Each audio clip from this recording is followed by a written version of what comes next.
Agli agenti della polizia locale Postumia Romana che l'hanno raggiunta ha spiegato di non essersi accorta di aver urtato un ciclista facendolo cadere a terra. Per la donna, 40 anni, è scattata una denuncia per omissione di soccorso. Tutto accade la mattina di martedì intorno alle 7:45 quando un uomo, anche lui di 40 anni, in sella alla sua bicicletta, sta percorrendo via Rosselli nella zona industriale di Villorba per raggiungere il posto di lavoro. All'improvviso il ciclista viene accidentalmente urtato da un'auto e cade a terra. Soccorso dai sanitari del SUEM, viene trasportato in pronto soccorso, per lui diverse contusioni, fortunatamente non gravi. La vettura, dopo lo scontro, anziché fermarsi, prosegue la sua corsa.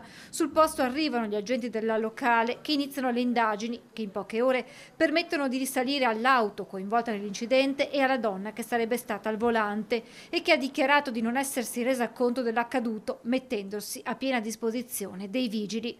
Nei suoi confronti è scattata la denuncia, mentre la vettura è stata posta sotto sequestro. Un plauso va alla polizia locale perché appunto è arrivata sul posto in primis per soccorrere il malcapitato e subito dopo ha inviato l'indagine per trovare il responsabile di questo incidente. In poche ore, grazie anche alla nostra videosorveglianza presente nel territorio, è stato possibile raggiungere il veicolo che ha provocato questo incidente. E il comune di Villorba sta investendo ulteriormente sui sistemi elettronici in città. Abbiamo già finanziato altre risorse per altre 10 telecamere, di cui 7 saranno dei lettori targhe.